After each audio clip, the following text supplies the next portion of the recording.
যে রাজনীতিটাকে বর্তমানে একটা ব্যবসায় রূপান্তর করা হয়েছে।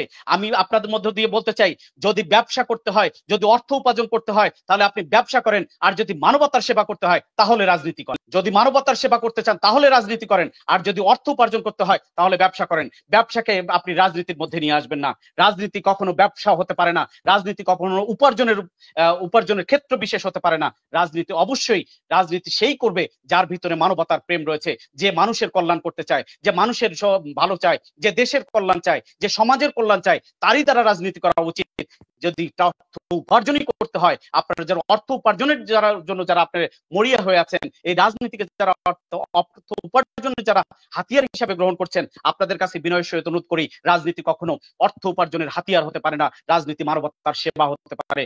আর মানবতার সেবা যদি করতে চান তাহলেই রাজনীতি করতে হবে। তাই এই মানুষগুলো, এই বাংলাদেশের মানুষ, এই স্বাধীনতার সার্বভৌম এই সোনার বাংলার মানুষগুলো, এই 18 কোটি মানুষদেরকে আমরা এই মেসেজটা দিতে চাই, আসুন এই বাংলাদেশকে যদি ওই রাজনীতির বেড়াজাল থেকে যদি আমাদেরকে ছিন্ন করতে হয়, মানবপ্রেমী যদি কোনো প্ল্যাটফর্ম যদি আমাদেরকে তৈরি করতে হয়, মানবতার কোনো যদি প্ল্যাটফর্ম তৈরি করতে হয়, মানুষের সৌহার্দ্য যদি তৈরি করতে হয়, ভাই ভাইয়ে যদি মিল মহব্বত তৈরি করতে হয়, আমাদের একটি সবার সৌহার্দ্যপূর্ণ সম্পর্কের মধ্য দিয়ে এই বাংলাদেশ নামক ভূখণ্ডটাকে যদি একটি উন্নত রাষ্ট্রে যদি রূপান্তর করতে হয়, তাহলে আমাদেরকে এক কাতারে আসতে হবে, এক কাতারে দাঁড়াতে হবে, একসঙ্গে থাকতে হবে, এক পথে চলতে হবে, একমতে চলতে হবে।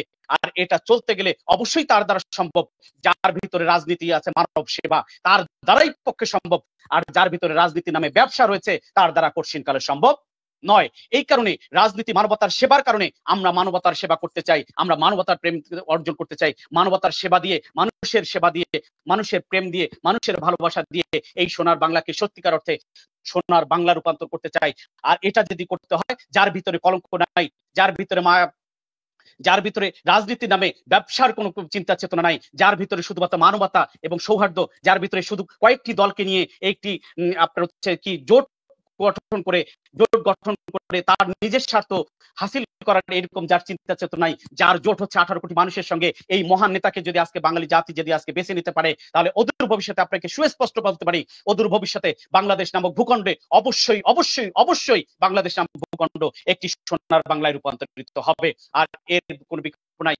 আর যার কারণে ইউনিয়নে আমরা এই মেসেজটা দিতে চাই, জাকের পার্টি আপনাদেরকে এই দাওয়াতটাই দিচ্ছে, এই আহ্বানটাই করছে যে আসুন আমরা জাকের পার্টির পতাকা তলে থেকে, এমন একজন আদর্শ নেতার পতাকা তলে থেকে, এমন একজন আদর্শ নেতৃত্বের পতাকা তলে থেকে, আমরা জাকের পার্টির পতাকা তলে থেকে আমরা এই বাংলাদেশ নামক ভূখণ্ডটাকে, আমাদের শুধু বাংলাদেশ তো আমাদের একটি